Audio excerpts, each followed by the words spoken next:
We got Baleful Strix coming to Pauper.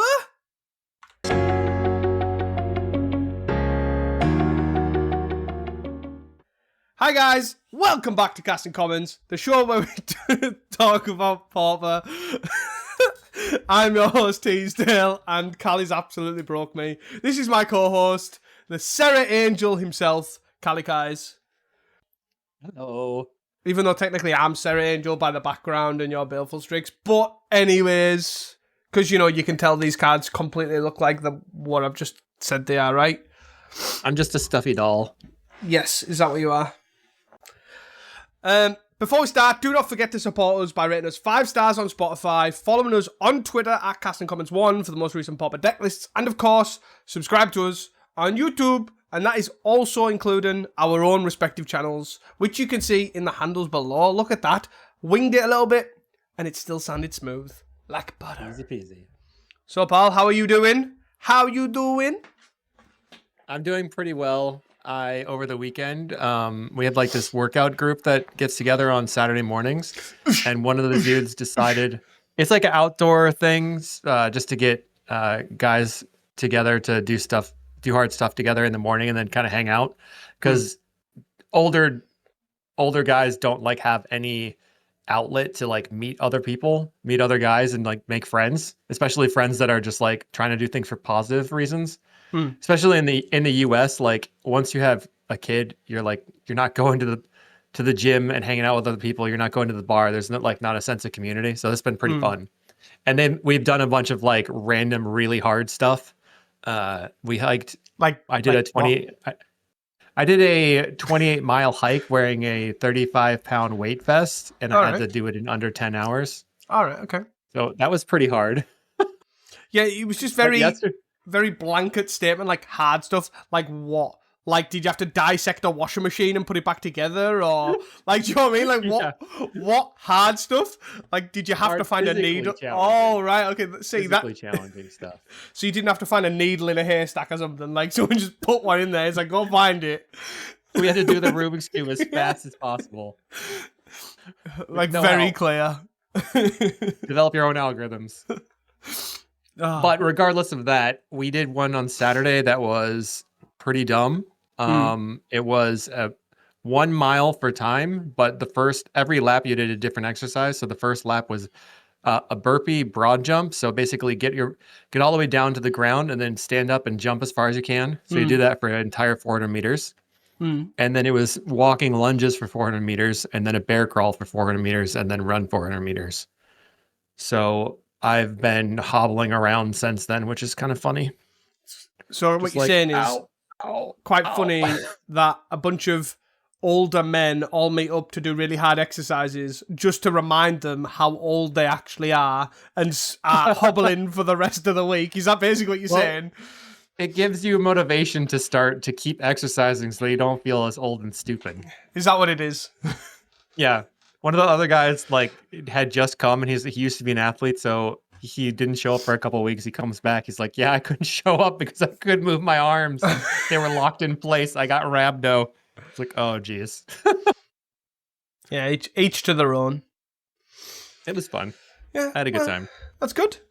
What more can you ask for? And then I've been, I mean, that's what's going on outside of work. I got like a little raspberry garden that's going off. I got to go collect the berries later today.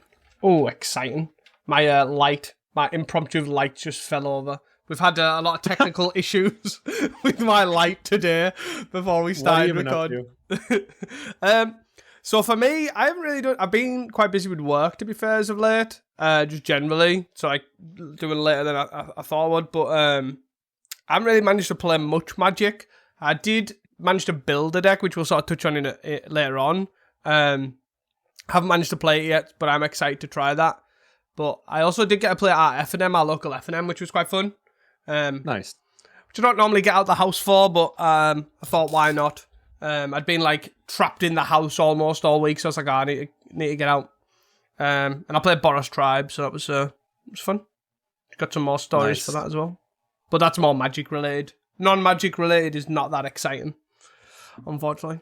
I spent my weekend at a child's birthday party, so as we are all grown, know and love. Yeah. I mean, sometimes that's fun. Sometimes it's a terrible situation. Yeah. It was fun. I enjoyed it. Nice. Um, Last child's birthday party I went to, they had a pool, they had snacks. We're just hanging. It was great. yeah, this was at like a soft play sort of thing. Mm-hmm. So it was very much just sit on the table, watch them all run around like absolutely crazy. But in like such a funny way. And then they all had food, which they all left loads. So then I ate loads. So I was like, okay. Yeah. The cleanup crew. Yeah. Like the mother of the birthday, whoever's kid's party was like, right, come on, round them up. Men, fathers, it's time to clean up. And whenever all the dads was You just got like, fries left over. You Yeah. better eat those fries. It's like, let's go. Yeah. Nice. Yeah. So it was all good fun. Cannot complain. Anyways, moving on. Bit of housekeeping. We'll do some tournament shout-out news because we've got quite a bit of news as well this week. So, tournament news. September the 19th, which is actually not that far away. It's nearly September. How insane is that? Mental. Yeah. Whew. September the 19th, SK Rumble Element Games Stockport, 52 players, 6 rounds, and top 8 cut. Prize increases with ticket sales. You can check that out in the Discord or in the description as well. September 26th, a brand new one. Pauper Winabox at Magic Mansion, Wolfsburg, Germany. Nice. Sounds like an exciting time. All these German events just seem to pop off as well, which is really cool to see. Moving on. October the 3rd, Common Island at Con Island. 128 player event. Pretty sweet. In Leipzig. €20 entry. Link for that again is in the description and also the Discord. Another new one as well. Absolutely lots of new ones as well announced this weekend. It was pretty cool. October the 18th, Pauper 1K at R&R Games in Texas. 80 player cap. That's the first event I believe we've had from Texas as well, which is, again, another growing community. Pretty sweet. Sweet. October 24th, the next London Pauper Showdown has been announced for Badger Games. It's Pauper Showdown number 5, the Mortician Battle. I don't really understand what the link is with the black cards. Like, they had Deadly Dispute, they've had Dread Return, they've had Mortician Battle, but I don't get that. It's not Mortician Beetle, it's the Mortician Battle. Oh, sorry. Which is a play on words. No, that's less exciting. That's the point of it. That's the less exciting bit. No one cares about A that lot of bit. the time it was the deadliest dispute. They just like their puns in London. Yeah, but why is it always with black cards? They're always black cards? It's probably because the promo is in black and white. Oh, well. But yeah. Maybe next time this will be a fire blast. No, because they'll never do a red card. It's always a black card. We've established the number 5 now. It's like a running theme. But anyways, it's in link with the IPT for Pauper. It's always good to see. They also have the Teachings magazine and other sort of links with that. That is October the 24th. The link for that is in the description as well. You can check that out, which is pretty sweet. It's going to be a good one. I know a lot of people are excited about the Pauper Showdowns and stuff. Yeah, also the event in Texas, that's, I think, being run, or like the person that gave us the information was Zach. And Zach said that they're the lead developer for Cockatrice. Yes. Which is wild.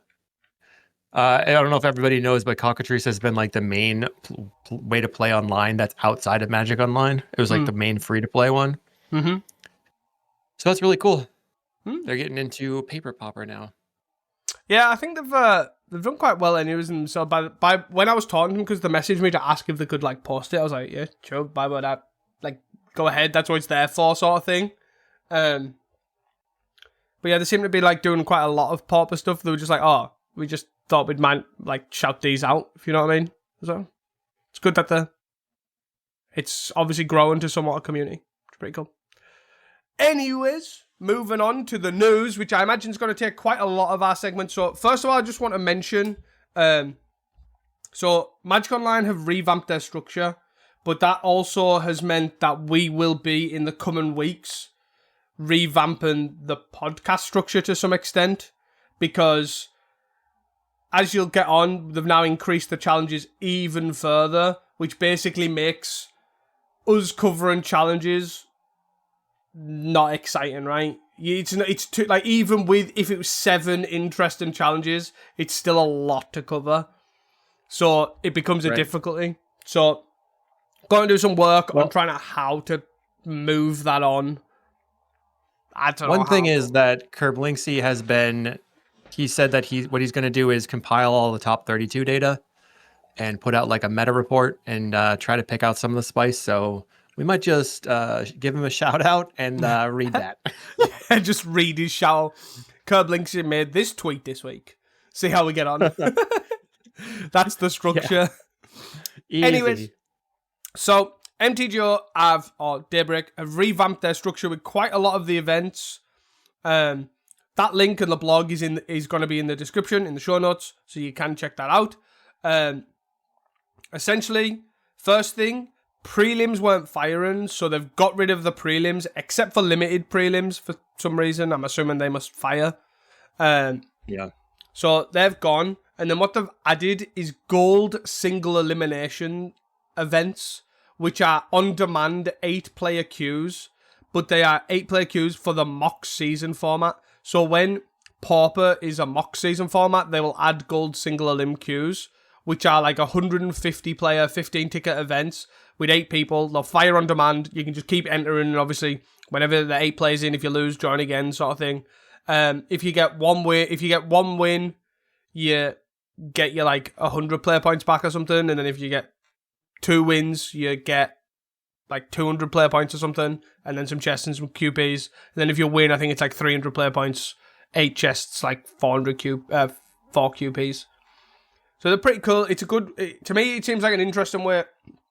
I don't know about you. My lights just broke again.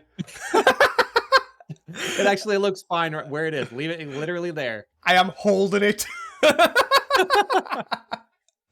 But yeah, moving on to it, we will, what I'll do, I've lost my train of thought now with the light. Just to let you guys all know, I am going to leave this in, just because it's absolutely ridiculous how much effort I've had with this light. So you can just like, I don't think the gold queues are going to fire. No Pauper players seem to want to play single limbs. I don't know. That's probably just not going to happen. It's more worth it for people to just hop into the leagues and run through that, I think. It's tough because Magic Online wants to make Pauper a more competitive-minded format, but the people that are willing to dump money to be competitive don't care about Pauper because they're willing to spend $7,000 on a modern deck. And the people that really want to be stingy, that play Pauper because they live in Brazil or Argentina and can't afford the extra ticket every week, they do not want to join a event where you barely can make prizes, like it's not guaranteed quite as well. And that sort of changed how they've modified. I mean, that affects the challenges a lot, affects the grinder mindset a lot to the whole economy. It's kind of wonky. Yeah, I don't know if I don't know. I feel like a lot of the grinders obviously do play Pauper anyways, for me. Like, obviously, there is some that aren't, but, like, you've got some that obviously play both Vintage and, like, Pauper. Like, quite a few of them. So I don't know. The grinders, I think the grinders, right, they were grinders because they were trying to find as much EV as possible, so they would play every format they can, simply because the Pauper challenge, any 32-player challenge where they were giving prizes to the whole 32 players was just like free value. If you could get in there and there's like a couple people over 32, that's why I know people that are like mega grinders would kept popping into the standard challenge because it would barely ever fire and would always fire at exactly 32. So there'd just be like free money. But but Magic the Gathering Online, Daybreak, they wanted to make the economy better. Basically the secondary economy of like selling treasure chests and tickets and stuff like that. And in order to do that, they have to make the events more top heavy. So they've modified it so that there's like a minimum number of players, but the events are now labeled based on the amount of people that will get prizes, which is, I think yesterday was the first day that started. But today I tried to join the Pauper Challenge and just to like have something to do on the side. And it was very frustrating because it was a thing that I didn't read the announcement where it was saying, oh, it's just going to the top 32 and it's actually a 48 man. And we got to, I think, like 38 players and it just didn't fire. So it's going to be an adjustment period trying to figure out how this will go. Yeah. Yeah, so obviously Callie's jumping a little bit ahead there with obviously the change of the players. So for some reason, I don't know why they've done this. My big thing is obviously I don't mind them changing the player count. So it's also not even true how many players are needed. So a 32 challenge is 44 or 48. So yeah, 40, it's 44 if it's not Pauper. Yeah. Or like vintage and Pioneer. Yeah. So it's for modern, Pauper, and standard is 48. Everything else is 44. I guess they're assuming that it's going to fill because otherwise it has filled previously. But it's also that when they continuously add more events, it sort of ruins the novelty of the event. So like when they had only daily challenges, when they had only dailies and they were like single elims, right? You had no leagues. You would join the daily because there wasn't anything else to do. Everybody would join it. It would always fire. Okay, now they add leagues. You can do the leagues. Then there was one challenge a week. That one always went way over the minimum because that was the only challenge you could play. And then they added another one. Now we have one every single day of the week at weird hours. Like, I don't know who a 4 a.m. challenge is trying to get, but it's not any of the, like, who are you bringing in? People that don't work? Or people that live in Japan? Are there enough players in Japan to fill a 48 man? I don't think so. I think that's the thing, right? Obviously the times that they're on are obviously to try and get everybody across the world to obviously at least one challenge is good for you. Like we've had it before, right? With the Friday, Saturday, Sunday challenge. Like in the EU, it's like, was it Sunday? Sunday's at like 10 o'clock in the morning over here or 11 o'clock if you're in like Europe. So it's like, it was the Saturday. It's what I think. Saturday one that started like 5 a.m. here. Yeah. So it was 11 a.m. there. Yeah. So like one of them was like really good time, and then the others were like, oh, these are like horrendous. One of them was like 8 o'clock at night. It's like, yeah, well, I ain't playing this, am I? Because it's not finishing at 1 o'clock in the morning. I've got work in the morning or something along them lines. And it's just, but obviously there's, and I guess that's kind of what they're trying to do. But obviously, I think what they should do. Hear me out. They should drastically reduce the number of players that are required to fire one of these for all the weekday ones. And then like make the ones on the weekend the premier event, right? So that on the weekdays, if people want to join their challenge level event, sure, it's better than a league. But it's still top heavy. But then on the weekends, now you have like the events that really matter. So people are still like able to do different things. But I don't think that most of the people in the economy that can play Magic Online are going to be able to play in the midweek. Yeah. I don't know. I don't know where I was going with that. It was annoying. I was like, what? Did my application break? Walker's like, it didn't fire. I was like, no, God. Yeah. I worked so hard for that. Yeah, that's the thing. I think it's cool. Like, I'm all about like adding more stuff always to play.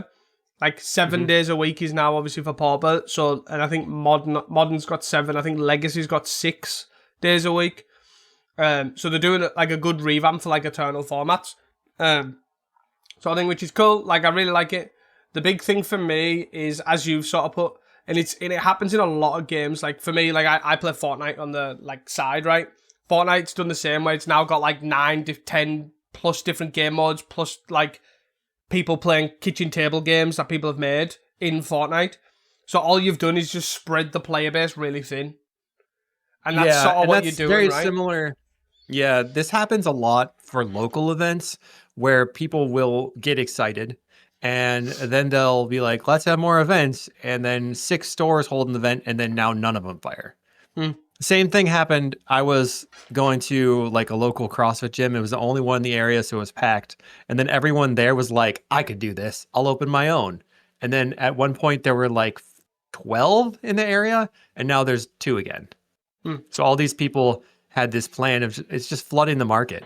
Yeah. It's supply and demand, baby. Yeah. Which Except the supply is the players. But going back to these gold singular limbs, I don't know if they will fire. I really do hope they do, right? Because for me, obviously doing brew style content, right? I've tried to do like Deck Doctor before as a video series where like people will submit decks and you sort of like deck doctor them, like fix them in air quotes or change them how you think would make them better, right? I don't know if you've seen other type of card games do this sort of thing. And my problem is if you go into a league, you're committed to 5 games before you can fix it, right? Like 5 games. That's like a long ass time. That's like a whole video in itself. And then you've got to change it and then play it again to see how it works. So then you go in like the 2-man queues, they don't fire. Or you go in practice or tournament practice, and then you're like, hey, look at this janky ass brew that I'm showing you. I hope this deck I'm versing is competitive. And then they go like, here's my Zubera. And for fuck's sake, here we go. Well, there's that one. Do you know what I mean? So then it's just You're like... what you want is you want to be able to play against someone and then like run it into the ground a couple of times facing mono red and then adjust it and run it again. Yeah. Yeah. You need a partner for that. You need someone to play against specifically. Yeah, but you'd have to probably give them cash. Yeah, exactly. So what I'm saying is, so that's what I'm saying. So this, perfect. If these fire and when they're in season, absolutely perfect. Right? Deck Doctor, submit me your deck. I'll make this. Oh, look, I've lost the first round because my deck sucks. Oh, well, let's change it. Oh, look, now I got 2 wins. I'm doing better. Let's make these changes. Here's another 3. And I've basically just played a league. I played like 6 games of Magic. Winner. Yeah, well, what you got to do is you got to join the league. You play game 1. You realize the deck is terrible, and you drop. And then you do it again, and then you drop again. That's how you iterate. The problem is that you waste all your play points. Exactly. That's what I mean. It's, but it tough. Is. But yeah, I think that they don't seem bad. Like value for money wise, they don't seem too bad, right? You got 3 wins, 300 play points for 150. It's not the worst. Yeah. 1 win, you get 2/3 of it back. Seems okay. And they're also not always here, which is quite nice as well. For us, for people who play like standard modern, who are always mock seasons or whatever it is, I imagine they won't fire because they'll get quite draining quite quickly. But I think for us, I think like us and Vintage, where they're like occasionally, I don't know, I think they might fire, but maybe not. Only time will tell, I guess. And just in case that wasn't clear as well with the 7 days, we basically, I'll have to think of something, how we'll cover something in challenges. So let us know. I have changed a little bit this week. We're only going to cover a deck from each that we thought was, well, that I thought was interesting, because Callie told me they all look shit. So, but yeah. So we'll see. We'll see. So let us know how you think about the change for the challenge cover as well. Just throwing you under the bus there, mate. Sorry. I didn't say they look bad. It's just that the metagame has sort of, like, as soon as Boulder was released, we were kind of like, hey, this is cool. You know, some things will happen. Maybe people will play with the other cards too. And then it just was like, Monstertron's a little bit better. Okay, that's it. Everything stays the same, but Monstertron's a little bit better. Not even like dramatically better, just like a little bit better. Yep. And that's where we are. Yeah, so again, to be fair, shout out to Daybreak regardless. Like, they've obviously dealt with a lot of data and realised like growth in certain formats and obviously made these changes accordingly. And they are very much, I've noticed, they're very much, let's suck it and see, right? So yeah, like, they do a great job trying to make the format, or the platform. Platform. Yeah, that's what I wanted to say. The platform better. Yeah, I'm here. They want people to have a good time playing Magic Online and keep doing it so they keep making money. Yep. And if the players are happy, they'll make more money, and they understand that. They do a lot of crazy stuff. Yeah, like they have a creator program. Yeah, which is awesome. And but it's like, obviously the one with the Friday challenge, right?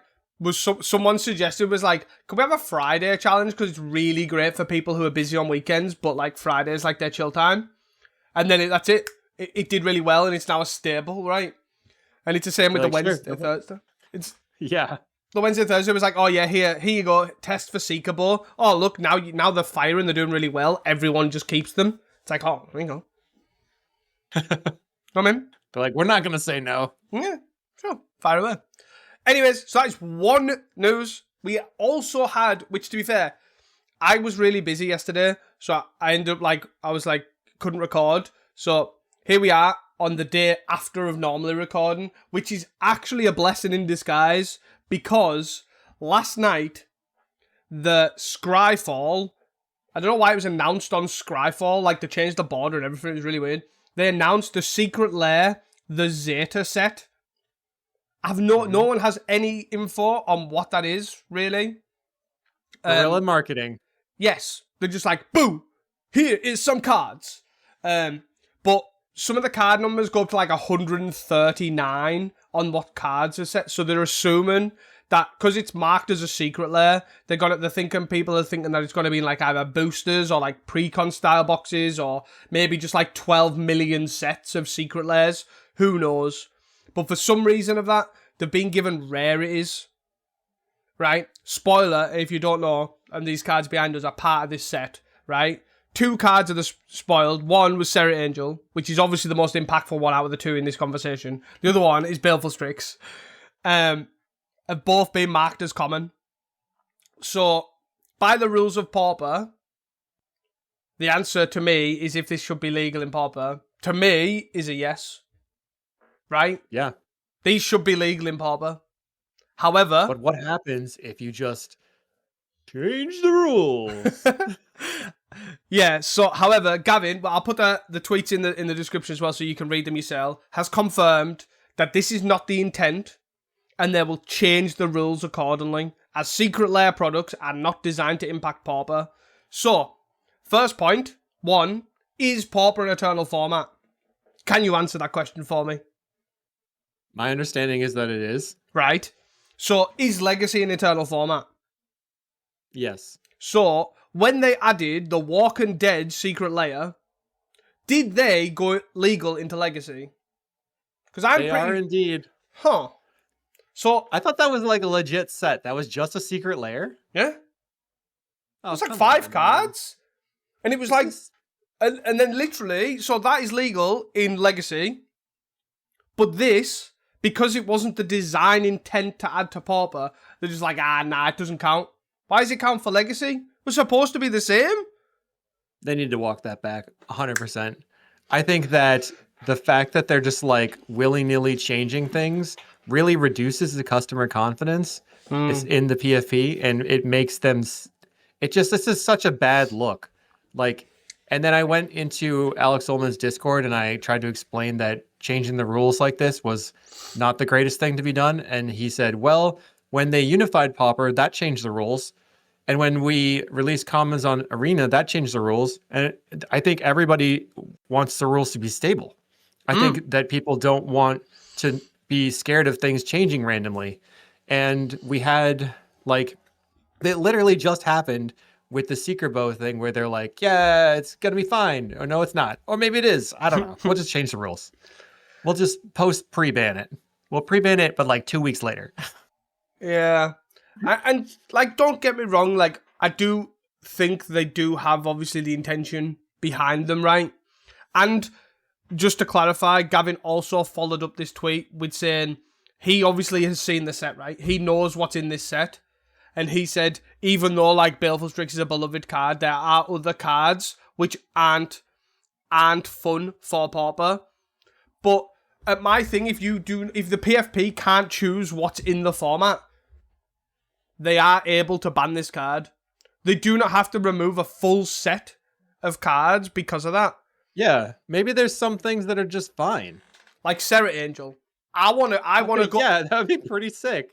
I want to cast Cleansing Wildfire on my Thornlit Bridge to get a planes to untap, to cast a Writhing Chrysalis, to untap to play Serret Angel. That is how I want to play Magic. Let me do it. Amazing. So somebody, I put up on Twitter that I felt like this was not great. And then someone said, I said the negative is the rules of the format legality are not solid and known and are up to change at a moment's notice. And someone replied today that they are known. You know the rules, you even know this specific ruling. They said the information was communicated to you immediately. The card was not spoiled for more than a day before you knew what the ruling on the card was. So my response was 24 hours ago, you would have said there will never be a change to how the format legality is created. And then now, 24 hours later, we know that that is completely wrong. So that means that we don't know if or when things will just change randomly, which is just annoying. I think my thing is, it is like, I do get what they're trying to say, right? Like, obviously, these cards aren't designed to impact blah, blah, blah. I get it, right? And I do get where they're coming from. But my main thing is why does this count, but this doesn't? And that is it's the exact same thing with the Secret Bow thing. Yeah. Why does this count? Why does this matter? But that didn't matter. How do you decide if or when things matter? And if you're just gonna like throw darts at the board, I'm not saying that the PFP is doing anything like that they're wrong or dumb or anything. Like I want to say that I know that they all try really, really hard to make the format better. Yeah. I just think that the changing the rules of the format like 10 months ahead of this thing in this way was the worst.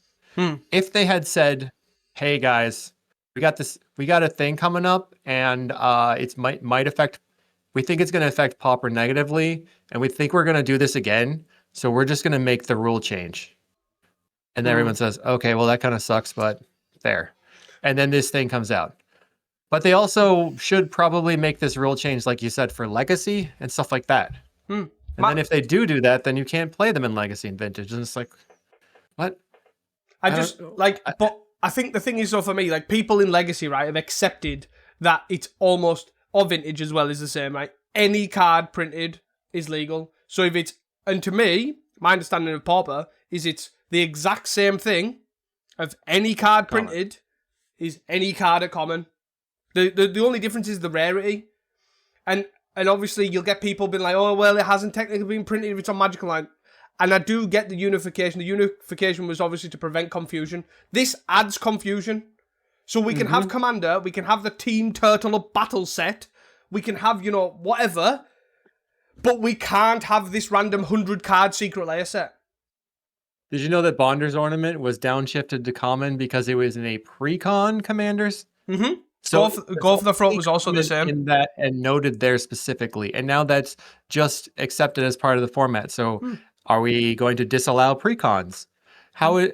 It's just like doesn't make any sense. And actually Utron Monitor was pre-con too, right? No, it was it was the Team Battle Up team set thing. That was where it came from. I can't.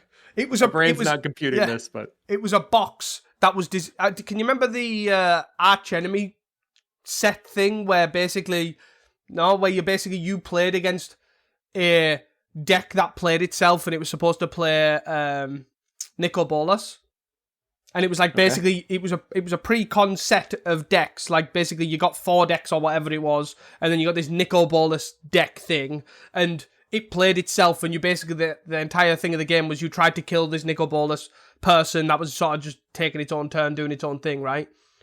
It's the same thing, is basically what it is. It's like a you versus Shredder, is my understanding of how this thing is. But it's a deck, it's a set that had cards in it that weren't in the main set, that had Hutron Monitor as a 3 of. So if you wanted 4, you had to buy 2 team-up battle sets, and they're like 70 quid each. Like, yeah, mental. But somebody else replied, we get tired of Magic, we make a format. Magic steps in and arbitrates it and endlessly prints for the format, and then we make a new format. We'll just make a new format on Magic Online called Pauper, but really. And we'll have Plow, we'll have Tropical Island. Strix, Tropical Islands are common. Tropical Islands on Arena. But yeah, it is funny. I just think Lauren revealed for a Tropical Island. Oh, look at that! I just think I think my only thing is, like, I don't care which way they go, and I said the same thing with Seeker Ball, right? I really don't care if they ban it or they pre-ban it or they ban it 2 weeks later or whatever. I just want consistency. That's all I want. Or if they're going to ban this because it's a 2-card combo, why isn't Tribe banned because technically it's a 2-card combo? Even though I know you need 7 cards in hand or whatever, you don't really. Like, do you know what I mean? There's like all this sort of stuff. Where's the consistency? And that is my thing. Yeah. It's like, you've got these Commander Precons. Go for the Throat's now legal. Bonders Ornament's now not only legal, banned then unbanned, and is now legal again. Like, you've got them, you've got Utrom, all this sort of stuff, and it's just like, just be consistent, people, please. We'll see. It's sort of just the other thing that people are peeved about, and these are the people that were mad that Seeker was banned, is that they felt like Pauper was super stale and anything new is cool and good, and they're now taking away the cool good thing. So it's like a double whammy for those people. For me as well, I'm not really, like, I get the format, right? I get the format health, and I get it's like, it's varied, it's still, it's like solved is the word I'd probably use. You know, people can meme a little bit if they really want, but it's a bit more difficult and all that sort of stuff. Like, I get it, right? And then they're like, got this new shiny toy and it's gone. Like, I'm not really too fussed by that in a grand scheme of things. Like, I'm also not even fussed that, like, personally, like, even if this card, like Baleful Strix, that got downshifted to common, even if it was like Time Walk, right? My answer is still the same. Even if it was Black Lotus, like, if they've printed it as a common, that is then the PFP's job to then manage that as the format. Oh, this is Black Lotus. It's now pre-banned because it's fucking Black Lotus. And that's fine. But then why does that mean the other 30 cards that were downshifted are now no longer legal? Do you know what I mean? Yeah. Like, if there's this one card that's probably, I don't know, fucking Strip Mine, fucking God knows what these cards are that are too good for the format, fucking ban them. That's what you're meant to do. But give me Seri Angel. Maybe they also downshifted Reckless Bushwhacker, and they knew that Rally Burn would be too strong, and they can't have 8 whack. So because burn players would have gotten the juice, we have to just kill it all. Is that what it is? But yeah, I think it's a shame, but that's what it is. What do you think about Baleful Strix specifically in Pauper? Do you think it's too good? Do you know what?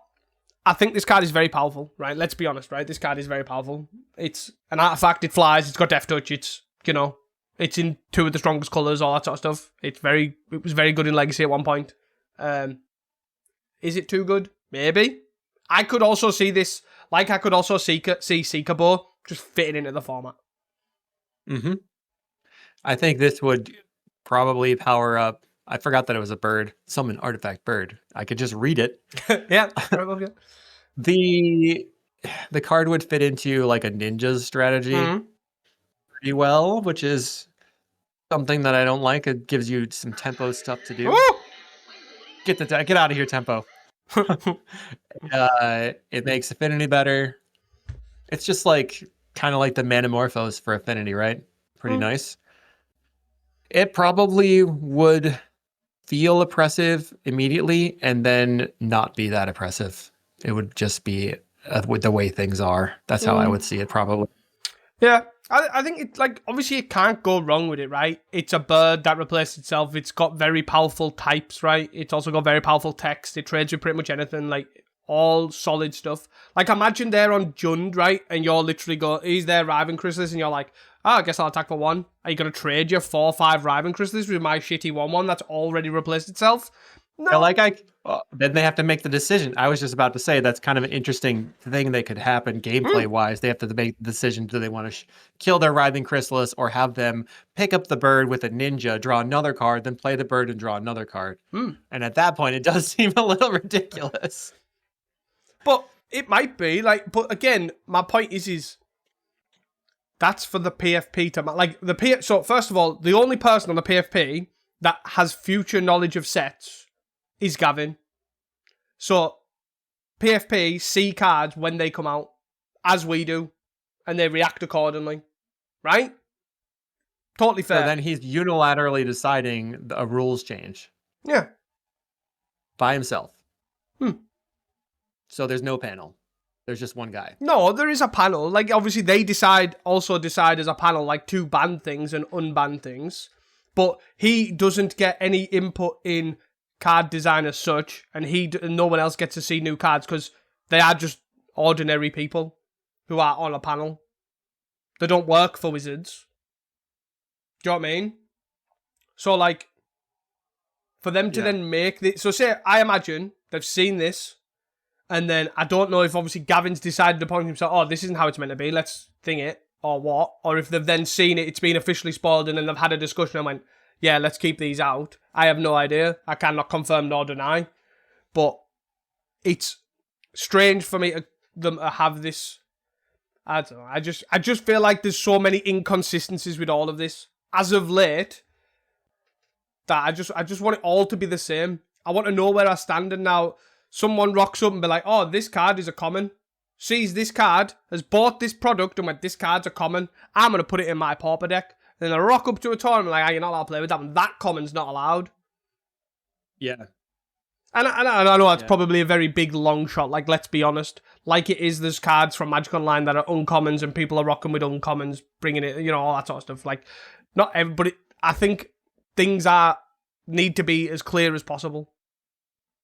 Yeah, I think we beat around that bush. Yeah, we've talked this to death under the ground. Stop it! It's already dead. Blown the coop. So, moving on. News over. Yes, that is only where we're at in this section of the podcast. So we've got a pop of thought. So, what we're going to do is, we've had, me and Callie anyways, we've had a lot of interesting like talks throughout the week about like certain stuff, like deck ideas, cards we've found, decks and cards and things like that. We've got a couple of stories that happened throughout the week. So basically, we've got nothing and we just want to talk shit. That is it. That is it. I'm just going to be brutally honest with you. Brutal. So, that's what we're going to do. So, where would you like to start? Mr. Well, last Kais. week we were talking about Poison Storm. Yeah. So I couldn't help myself. I had to keep working it. I get the brain worm, and it takes me down the rabbit hole. So I ended up putting Giant's Boulder in Poison Storm, and I felt like it was going to be able to be a thing that I could use for mana fixing and also for fixing the draws. It took me a long time to come up with a list that I felt okay about. And what I ended up doing was getting rid of the snaps that I had been playing and going down, actually even cut Lorien Revealed because I felt like the consistency would be there. I looked at previous successes I had. This is one thing I like to do when I'm trying to brew like a Storm deck is like, how much card draw did I have in those when it was successful? Most of the times it was about 51 raw card draw power, like assuming that I cast every single one of these card draw spells.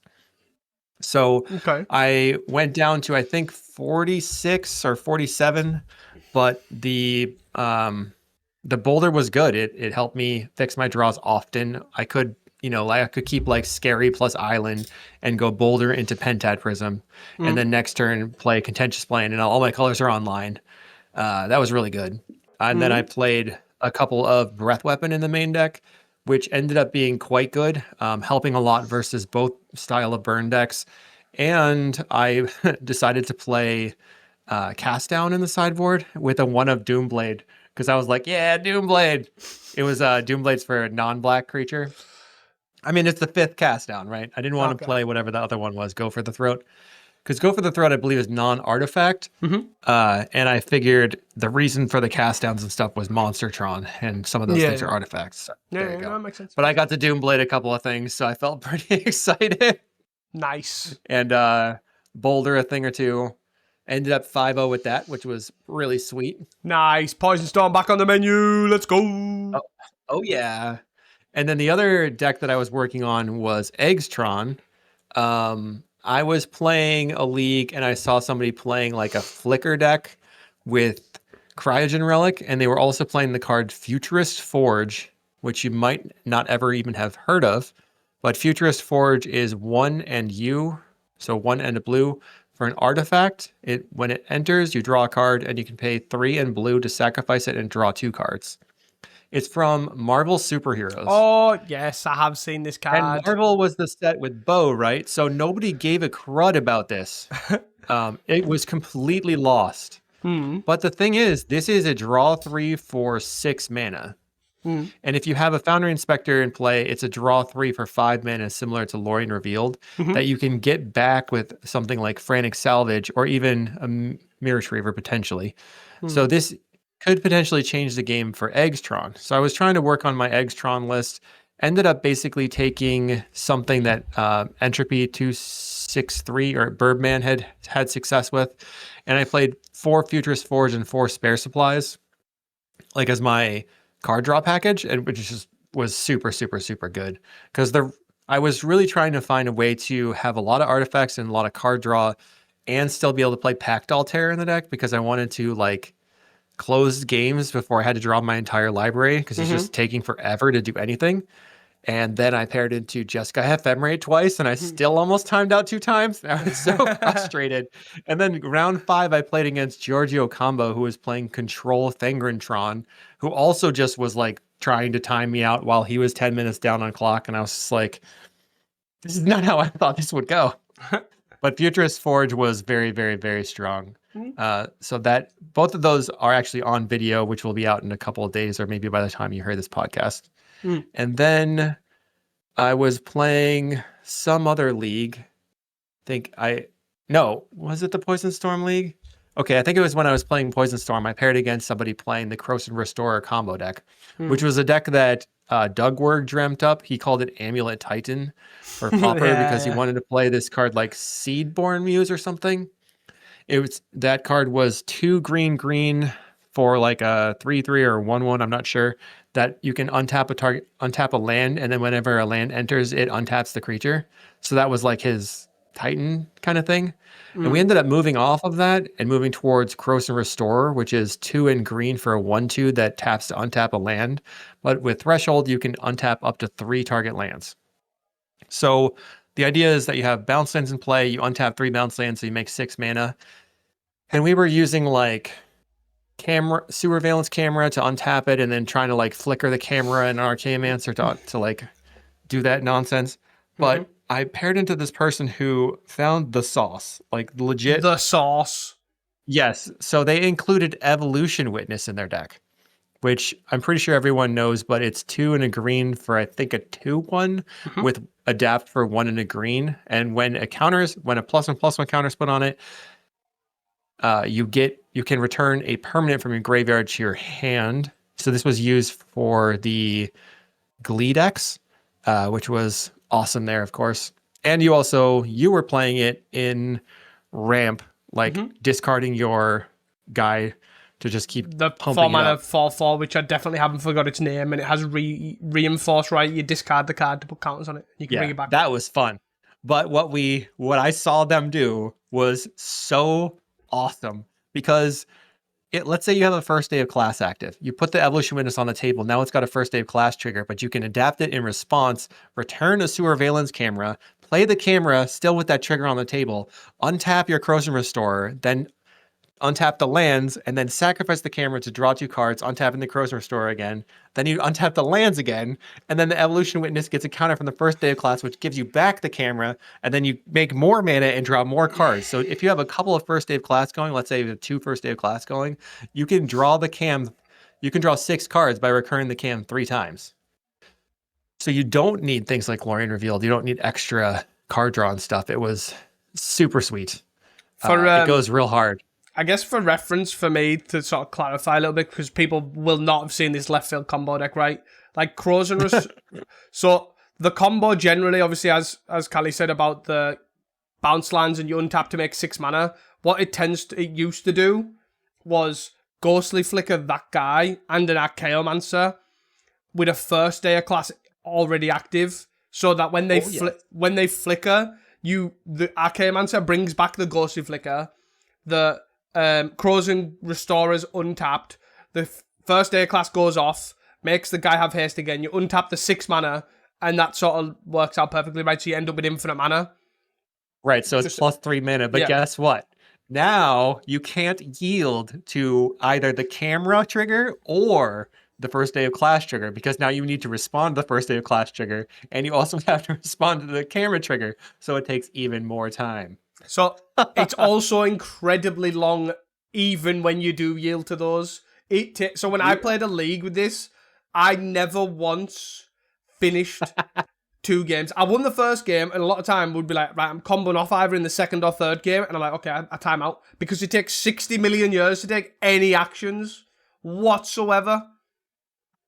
The great thing about this is that you actually can, like, you can kill every single creature with Firebending Lesson. You can blow up every permanent. You can, whatever, like, if you play this in paper, you could play like Zuko's Exile or something and be like, okay, I have 7,000 clues because I've destroyed every single one of your permanents that's not your lands. If you played one boulder in the deck, you could just destroy everything because you can get the boulder back with the Evolution Witness.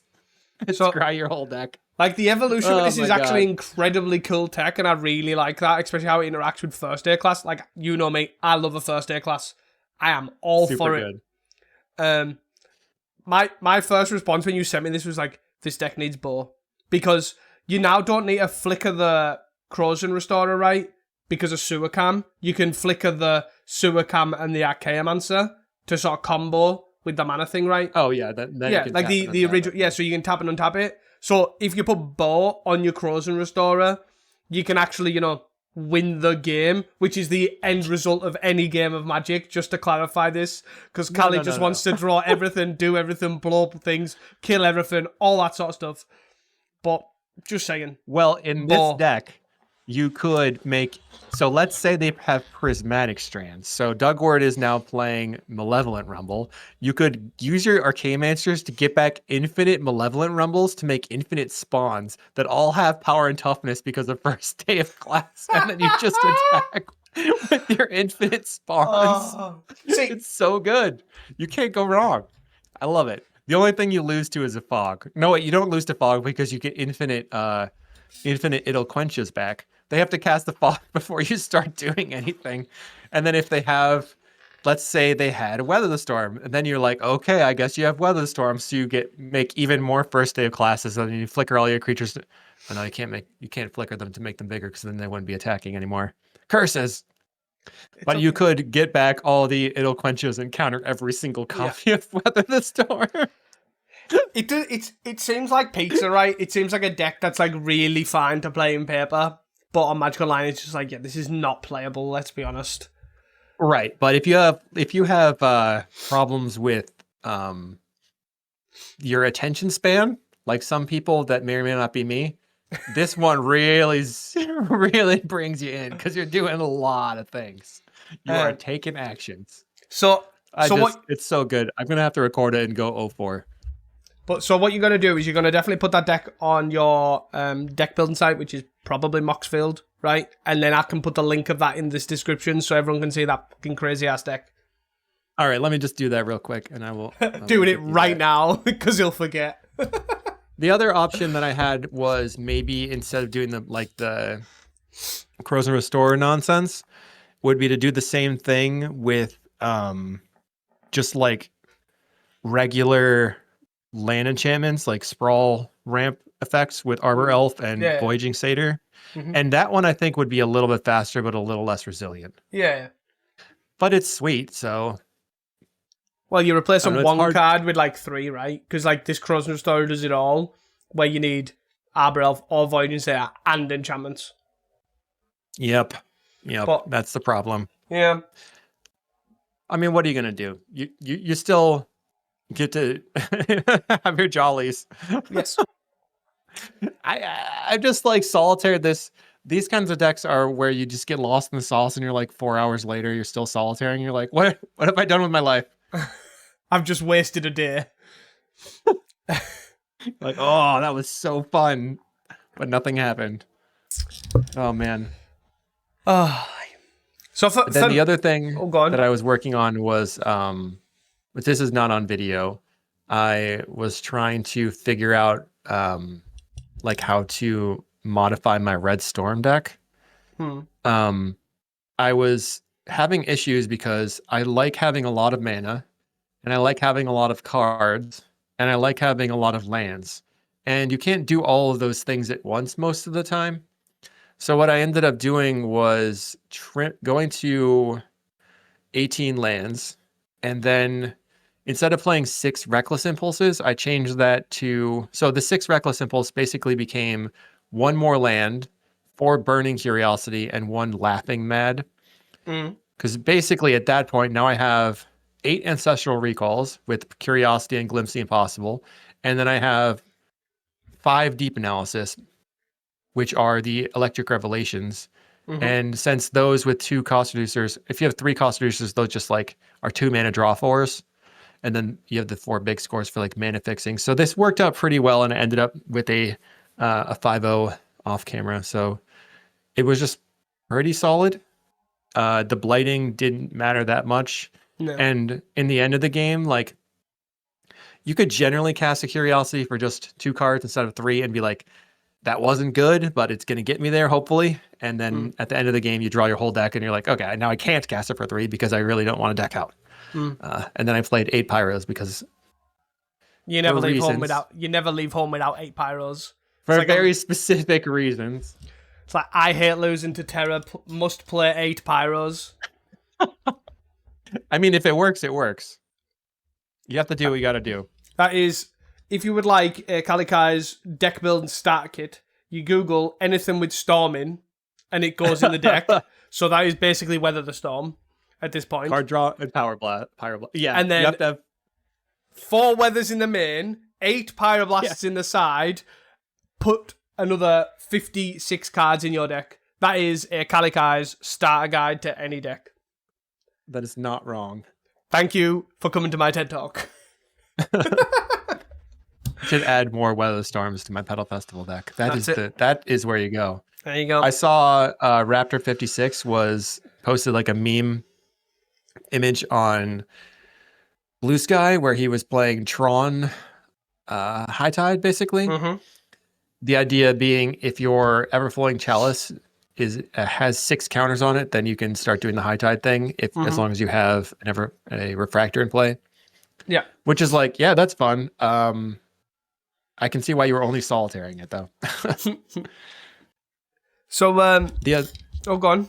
I don't know if I have any other silly things. I was trying Madness Burn with the... I was just playing 8 of the artifacts and 4 Faithless Looting. I ended up with the 4-1 with that. It was quite good. Just being able to crack. So this one, I tried the 20 lands just to be like hyper consistent with your lands with 4 Looting, 4 Moxite, 4 Short Spear. Yeah. And then it was just like 4 ofs down the line. I didn't really have any issues with explosiveness. I didn't face anything. I didn't face Rally, though. That was pretty sweet. Yeah, I think, to be fair, that package just works, though, right? For me, like, I really do want people to try that shell of at least 4 Moxite, 4 Spear, because I feel like it carries a lot of weight. Because I was suggesting, like, basically cut down... If I was to cut any cards for, like, say, like, the 19th land, to me, it would have been the 3rd Gutter Snipe. Because what I found when I played the deck is I was aggressively equipping to anything and everything the Spear, because what that meant is any card in your hand or any turn, like you weren't casting a spell, and you're hitting your land drops, is just your Gutter Snipe is more explosive. They're removing these creatures you don't give a crap about because they're killing snackers, they're killing epicures. So what that meant is Gutter Snipe 2 and 3 were less important because the first one's either surviving or killing them because you've got either more cards in hand or they've got no removal and it survives a turn. Was from my experience. Which is a weird people were saying, okay, Melded Moxite and Short Spear don't trigger the Gutter Snipe, but it doesn't seem to matter. No. Because usually you play Gutter Snipe when your opponent is already dead. Yeah. You don't play it so that you can cast a Melded Moxite. Maybe you do. And I also found that Faithless Looting was way better than I thought when I cut it previously, because just being like 1 mana and fitting on the curve so well had been very good. Yeah. And it really, like I said, it effectively gives you 16 card draw spells. So now I'm thinking about going back to the Epicure package, kind of like what you did with 8 artifacts, 4 Looting, 4 Epicure. So just kind of taking the stock list and swapping Grab the Prize and Highway Robbery with those 8 artifacts, because I had situation where I just went Snacker turn 2 off of the short spear on turn 3, equip it, attack for 4, and my opponent casts down the Snacker, and I was like, the value. That's what I'm meaning. Like, You're dead. I could see Faithless as I think for me, for like the list that I ran with the Vision of Love, I could see cutting the Vision of Love for the Faithless for a card that you can discard to the other Moxite and short spear stuff. It's a card that also enables with the other discard stuff, like obviously the Fiery Tempers and the Snackers as we talked about. But Vision of Love felt fine if you were discarding something, but as soon as you had to sacrifice a robot, a Moxite, a spear, you were like, ugh, because I don't want to be sacking these things. I mean, I wanted the value and having the cards in hand. That was my original plan. Yeah. But then once we talked about it, I realized, okay, well, the thing that's the most impactful about these is that they're like the 2-for-1 already. So your rummage effect doesn't matter because you're getting that card as you just sacrifice it. And having to sacrifice it, not being able to use the equipment or not being able to use the artifact creature was just pretty cool, pretty poor. Yeah, I agree. So I'm hyped on. I'm currently hyped on Fire Blast in the last 3 hours, but I'm gonna go into the Crows and Combo Deep rabbit hole as well. All good fun. Yeah, I think for me, I've got this blue-black enchantments deck that I'm really excited to try.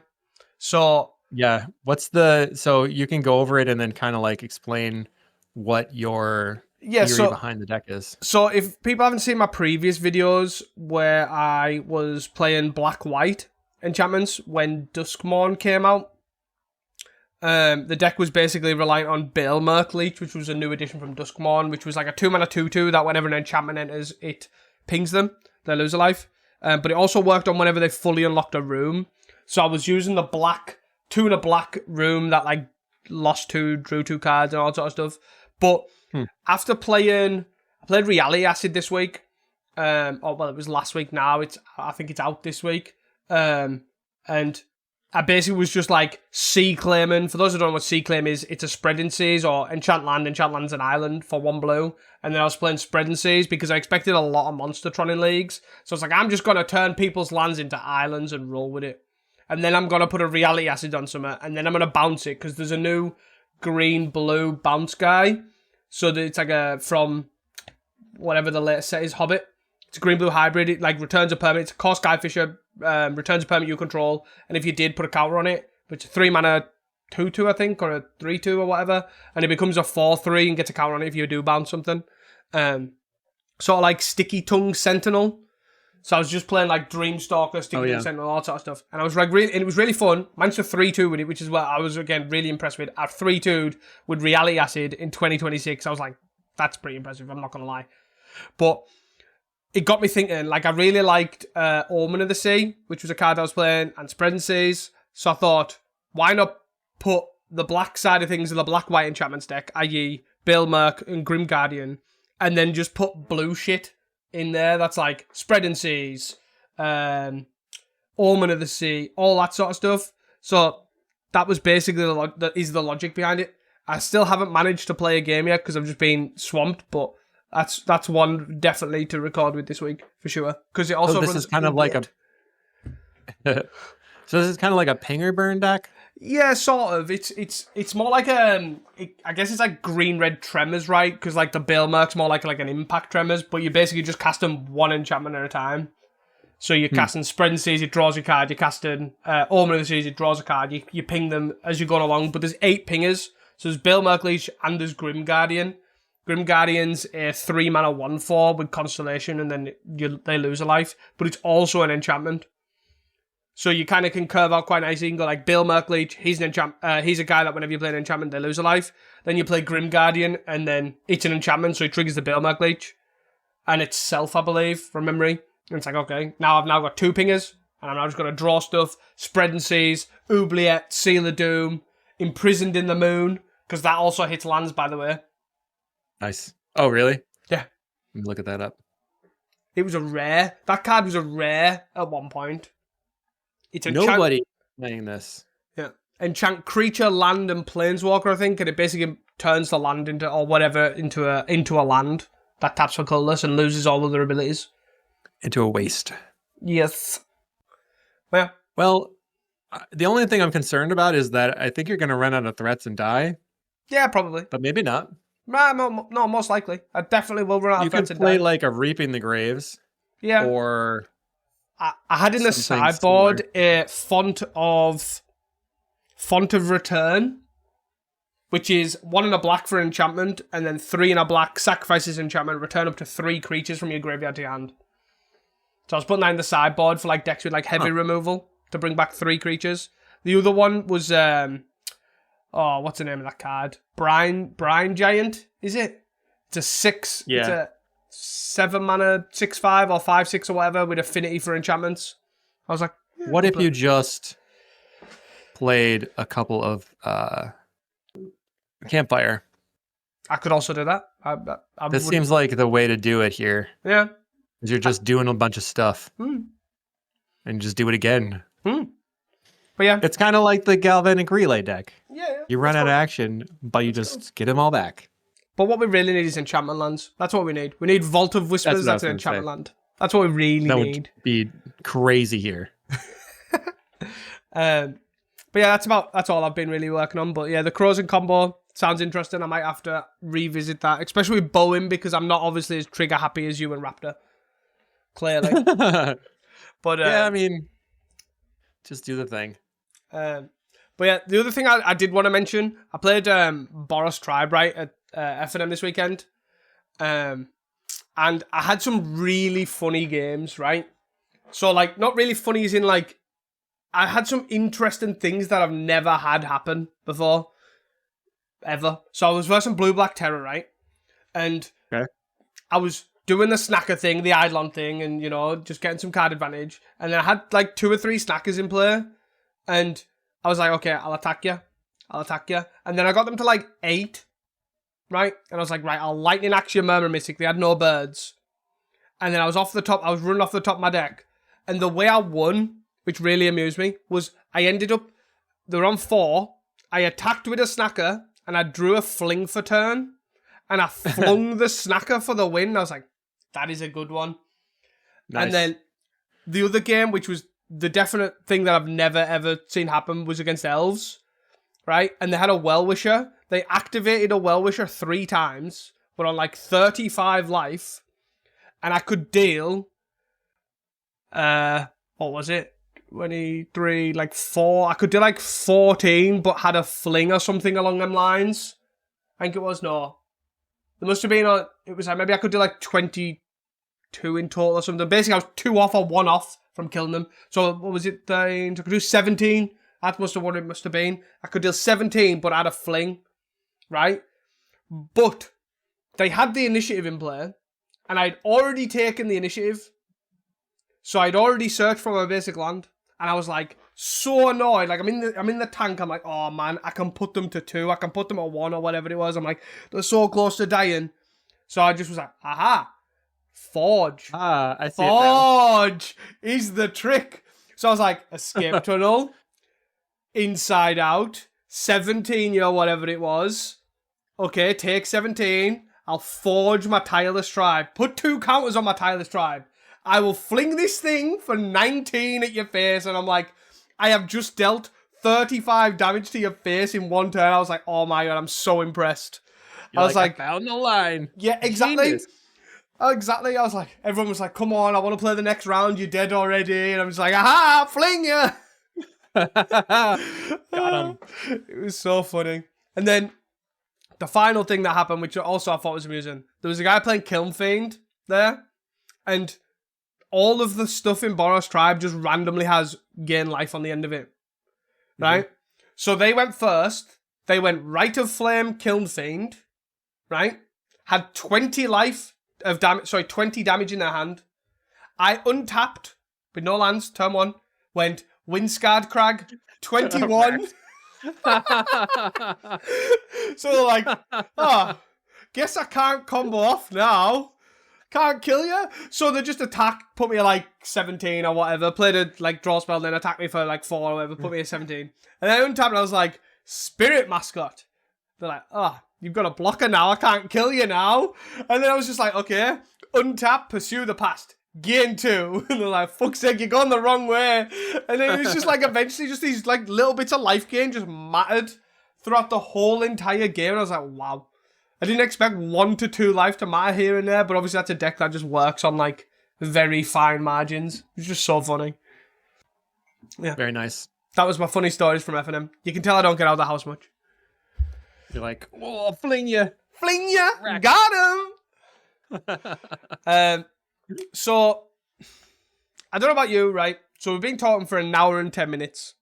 I don't know if you want to cover any of these decks. You're probably going to say no because you thought they were boring in the first place. Well, we can talk about the short post from Kerblинksy, just like kind of give an overview of how things went down. But essentially, it looks like Monstertron is slightly better than it was, and it's, you know, kind of everywhere. We saw Discover N on Monstertron. I guess he thinks it's better than Terror into the metagame. But over the entire, from Wednesday to Sunday, the most played deck in the top 32 was Mono Blue Terror with almost 17%, then Mono Red Madness with 13.13%, then Monstertron at 8.13%, and then below that is Gruul Land Destruction, which is just sad. And then Mono Blue Fairies, then Jund Wildfire, Grixis Affinity going, and then it kind of like peters out from there. A lot of one-ofs, etc. The win rates are obviously all mostly in the green because the top 32 is generally people that did well, but some players didn't make the top 32, or they did make the top 32 because there was a small amount of players, or like some people dropped or whatever. So in last place on the meta share is Mono Black Control with a 33% win rate, 1 pilot. Congratulations, buddy. You got there. After the last week, they must have just tried to make it happen after the player went 4-2 and missed out on top 8. We saw, looks like no amount of Stormers. Storm off the menu, everybody. That's it. Cancelled. I don't know why. Cancelled. Cancelled. Decks washed. 1 single Familiars player at 4-3. That's no surprise there, right? Nobody plays Familiars. Unless you're Gendrick, right? Like, that's literally it. But yeah. For me, been playing. I was considering playing today. If it fired, it's like that. But it didn't happen because of all the changes. It's like they give and they take. They gave it to me, but then they took it from me. And I was like, well, I didn't need this. If I had not paid any attention, I would have known it was happening and my whole day would have been fine. But instead, I had this whole plan.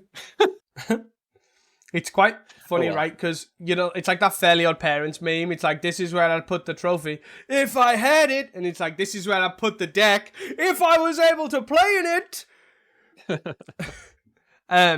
The thing that I find interesting, right, is sort of like similar Discover N's list that they came 10th with and like Zeo Francone's came 11th with, is like this recent edition, which I think someone 5-0'd with earlier in the week, is like the Nyxborn Hydra version of... yeah. I don't know who did it first. I saw Agua Tonificata had one where it was just like 4 Stirrings, 4 Rumble, 4 Chris, 4 Hydra, 4 Brambleworm or something like that. And it seems like that deck is just looking to get lands, put a creature on the table, and then fireball you, which is kind of neat, but like, it's not, I need the card draw. Where's the card draw? Card selection? No, I want the card draw. Yeah, I feel like a lot of these, though, they're running 4 Stirrings, right, which is nice. And then they've got 4 Unfathomable Truths, which I also find really nice. Like, I feel like that combo is quite nice in itself. Being able to the one that I saw... Okay, I'm pulling up another one. Yes, this one does have Unfathomable Truths. The one that I originally saw did not have that. But this one was played... It's just 23rd place from the 22nd, from Wolf 777. Yeah. They're on 4 Hydra, 3 Ent, 4 Worm, and then 4 Stirring, 4 Rumble, 2 Crop, 4 Expedition Map. So Tron's going to come online pretty fast. They also have 4 Boulder, 4 Barrels, 4 Trail, and 2 Prism. Yeah, Tron's going to come online. And then in the sideboard, they have all red cards with Earth Rift, Breath Weapon, and Pyroblast, and then some Campfire, Relic, Bajuka Bog. It's all over the place. But I played against a deck like this, and I was like, this doesn't look good. But it turns out that putting a Hydra on something is a big beater. That's like just quite strong. It's quite an interesting list, right? Because they've taken out the Maelstrom Colossus and the Kill Ship for these cards, which for me, before this happened, I would have been like, well, that's the reason to play Monstertron, right? So it's pretty interesting for me, but I get the principle of Hydra, and you need you can't have really the Cascader in there with Hydra because it doesn't really work. You're not really going Hydra into a big threat. So I definitely feel like I'll have to try something like this. And you don't need the Kill Ship because Boulder does a lot of the heavy removal. Plus you've got Blast and Jelly and all that sort of stuff. So I get it, but it's pretty interesting.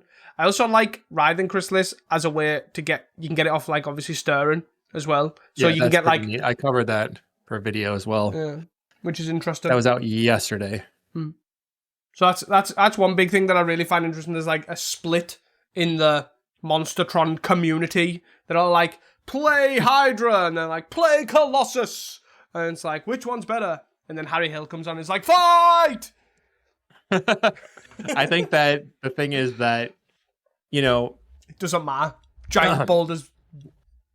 Yes, exactly. When you have a deck that is highly varied from pilot to pilot, but is still succeeding, something is going right. And I think the core of it is so strong now. Yeah, with the Giant's Boulder, with the barrels, that it's just handling everything. Especially also you have the Wormy Boy. 7/6, gain 5 life. The actual uncuttable card. The actual MVP of Monstertron. Yeah. It does seem to be. I saw Brambleworm in a couple of Ephemeratron decks as well. Nice. And I actually tried playing the Eggstron first with Brambleworm in the main deck with like a Flicker package, with Cryogen Relic and the other thing, whatever it's called. But flickering the Brambleworm was brutal. They try to kill it. You're like, I'm just going to gain another 5 life and draw 2 cards off this Cryogen Relic, please. Thank you. Thank you. Have a good day. Concede. So yeah, nothing too crazy. I went 0-4 in that. I went 1-4 in that league, but I had a good time in that specific position. It's all that matters. It's all about the fun times. All about the fun times. Anything else to add for those lovely challenges? What is this? Something Tron? 29th? No idea. Not a clue. I looked at it and I was like... I'm going to go look. So, I couldn't tell you what it is because it looks like Blacktron, it looks like Ultratron a little bit, it looks like Fangren and Flickertron. It has none of the above cards. It's got all the cards. Is this the... So when you said the Giorgio combo Fangren Tron thing, is that what this is? I assume when you said it. Yeah. This is Tron Gardens. That's what this is. No, it's not. It's the same thing. It's kill your stuff, gain some life, eventually win the game. So this deck, Lydia the Human is the person that took it to the challenge on the 23rd. They went 3-3. The creatures are 4 Fangren and 4 Brambleworm. So they have a life gain package that's pretty strong. They're playing a 1 of Candy Trail with 2 Lembas. They've got a couple of crops. And Eviscerator's Insight Fanatical Offering package. They have Nihil Spellbomb in the main deck. It's basically just draw cards, kill stuff, and then eventually put some life gain beaters on the table and win. So this would be like an anti-red deck. It's also probably dominating anybody who's playing Affinity. So this is where I think this falls down, right? So this deck is, as you said, Gardens, right, in a sense. So it's got no like AoE kill spell stuff. It's got no Crypt Rats. It's got no Breath Weapon, right? It's just draw spells, Crop Rot, and then 3 cast downs.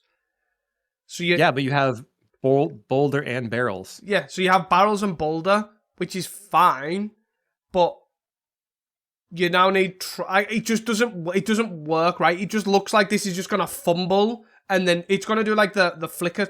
the Pingatron thing, and it's gonna like, I'm gonna play some stuff, and then I'm gonna like kind of just draw some cards and do some stuff, and then I'll not get... The only difference is Pinger will go, while I'm doing this, I'm gonna kill you.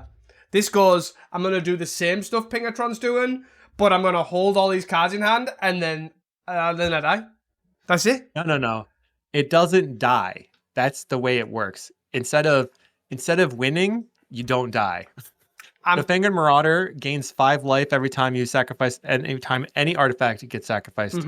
And with stuff like Fanatical Offering and sacrificing their Wellsprings, they're going to get huge amounts of life very quickly. I was paired into Giorgio when I was playing Eggstron, and he was playing this. So as you can imagine, we were both at like 100 some odd life. Yeah, I was going to say that in that instance, it's going to look fantastic. You're both playing a mass amount of artifacts. You're wanting to sack your artifacts at the same time. You're just going to be like, I ain't stopping drawing cards because that ain't what I'm about here. So I'm just going to gain you 5 life. That is what is going to happen. But in an actual game of Magic where people probably, unless you're playing against Tron, even Monster Tron doesn't want to sack a bunch of artifacts. They're just going to play a bunch, and then they're going to go, I maybe kill one, and then you're going to go kill ship your guy, or Nyxborn Hydra my guy, and then I'm like, now what are you going to do? Because now you're at like 50 life, and I have a 30-30 Nyxborn Hydra something, Brambleworm. I don't know. This deck just looks like it does nothing to me against most of the field. It's like... Right. But yeah, that was, I didn't know what it was, but obviously you elaborated when you were like, oh, it's Giorgio's Fangren Marauder. I was like, okay, that makes sense. Anyways. And then I have one other thing. We were seeing some of the White Weenie players playing, what's its face? 80 the cards. Patient Instructor. Oh. Yeah, the 80 cards. I didn't notice that previously. The 80 cards thing, Wolf777 played the 80 cards thing, and he said that it was really, really good. And I said, no, it can't possibly be better than 60 cards. But, you know, congratulations about that. Do you know what? The more I think about this, the more I actually don't, and I kind of disagree with you. I know. You think a 95 card deck is better than No, right. So, hear me out. And there's a good point, right? Made in our group chat about that deck, right? Every card in that deck, bar Prismatic Strands and Guardian's Pledge, is the exact same card. It is irrelevant. They are a random dork that draws you a card or gains you some value. That is all they do. Squadron Hawk is basically the same as Thraben Inspector. It's basically the same as Core Skyfisher. So it doesn't fucking matter what size your deck is. As long as you're not in a matchup where Prismatic Strands is relevant, because obviously you're less likely to draw it, you've got 80 fucking cards in your deck, you are basically just an endless supply of creatures. Endless, because you are running 20 more cards than them. So now it's irrelevant. The more I think about it, less memey. But, anyways, here's an experiment. So you don't actually care about any of the cards in your deck, but then why would you play 80? Because you have more creatures. You physically have more creatures. So if the game goes longer, you have a higher threat density, right? Does it increase the threat density per card on average? Well, what do you mean? Do you see more threats? No, you'll see the same amount of threat. Assuming they've done the math so it's the same amount of lands as spells, if you obviously scale it up to 80. But if the game goes long, you have physically more cards in your deck. So therefore, you are going to have more threats. If you get down to... eventually, as you ramp up, you're going to have more lands in play, so you can continue to draw more cards, so you can continue to play more things to draw more... Okay, so you're gonna generate like more of an exponential than the regular version. Yeah, because everything replaces itself. Draws. That's what I mean. Like it's the problem. The only problem that falls down with it for me is, I guess, Battle Screech, Prismatic Strands, and Guardian's Pledge. I guess I can't remember the exact list. I can't remember if they ran other pump effects. I don't know if they're like Chocomob or something. I can't really remember that bit. But essentially, the two cards that are irreplaceable in my head are Battle Screech and Prismatic Strands, because there's no other copy. Do you know what I mean? You're not playing 8 Prismatic Strands, you're not playing 12 Prismatic Strands or whatever, you're playing 4. And there's some matchups where like Prismatic Strands is like, that card is a must. You need to find 2 or 3 copies. That's where it falls down. Where if you're against like, say, Gardens or even a Crackland Shaman deck or whatever, it's like, I just now have more creatures. I will just keep playing creatures. I will keep drawing more cards and I will keep playing more creatures. So it doesn't seem as, I'm not saying it's better, by the way, I'm trying to hype this up a little bit, but I'm saying I don't think it's open and shut as that's a meme. Sure. So I'm looking at... Sorry, carry on. Bit of a tangent. Looking at the stats. So I wanted to talk about the deck, but specifically Pygontes, he had 5-0'd, and he said that his deck was the best deck in the format, and I said, no, it can't possibly be the best deck in the format. I will destroy you with Familiars. So we did a 1-on-1, and it was much tighter than I thought it would be, because the patient instructor, just giving you 2 cards plus the loot. Like Raffine's Informant loots, and then it's a 3/2. I think you're actually better off having the patient instructor if you're going to draw either and cast either, because you have more bodies, and now your go white effects, your pump effects are much better. So I like patient instructor. It does seem to be a much better card for the deck than I thought. Yeah.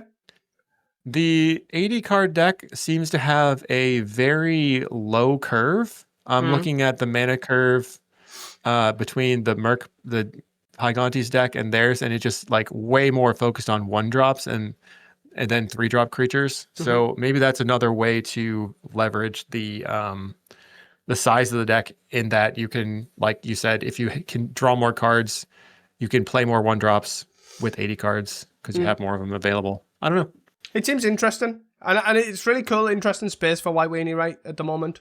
And I always find it hilarious because White Weanie's got a lot of new toys lately, but everyone's reluctant to try new things in White Weenie for some reason. But now all of a sudden they're like, let's try everything at the same time. It's like, do we play this list? Do we play this list? Do we put 80 cards in? Huh? Well, what about the same thing with the mono red? Like, we're the only people trying to slam Moxite Spear in, and a couple people are playing Moxite, but nobody seems to want to give up Grab the Prize or Highway Robbery. They're like, can't possibly be good. Do what works. I think I just have a problem where I can't stick to the same deck. I just have to do something new every 30 seconds, and that's why you innovate. That's how you innovate. You do something stupid. Yeah, exactly. Yeah. Anything else to add on today? I feel like we've wrapped it up. We've been talking for an hour and a half. Woo! Yeah, I guess I'm good. I'm going to go stretch my forearms so that I can make sure to click like crazy. record the Corrosion Restore combo. See how that goes. Well, good luck with that. Anyways, that is all from us. Anything else? I want to see if you have any big plans for the week. I have big plans. What are you going to do in Magic? Nothing. I'll be lucky if I have time to do anything this week, which is crazy. Really annoying. I want to play some. I just want to play my blue-black enchantments deck. That's all I want to do. And then that blue-black enchantments deck, I'll verse some at random, and it'll strike a Thor, and I'll build someone else. That's usually what happens. But I also want to play the mono-red deck again. That is what I want to do. Yeah. I want to try it. That's surprising to say that you want to play mono-red again, right? Yeah. That's not what I thought I'd be saying these days. Well, it's fun. It is fun. I like that spear. I definitely will give it another go. Yeah, if anybody wants to help us brew, come into the Casting Commons Discord. Yes. Look at that. Look at that. Yeah, it's a good way. Obviously, we just talk about random cards. Always a good thing. We spent a good 20 minutes panicking over Baleful Strix. By we panicking, I mean, clearly the rest of the Discord was panicking, but I was... Yeah, by the time I knew what was happening, it was already over, to be honest. I was like, oh my god, it's here! Oh wait, no, it's not. But, anyways. Anything else to add? I'm okay. Good? Good to hear. That is all from us at Casting Commons, and thank you for your continued support. And please do not forget to tell your friends, your family, and your artist. Until next time, and don't forget to stay hydrated. Peace! Bye.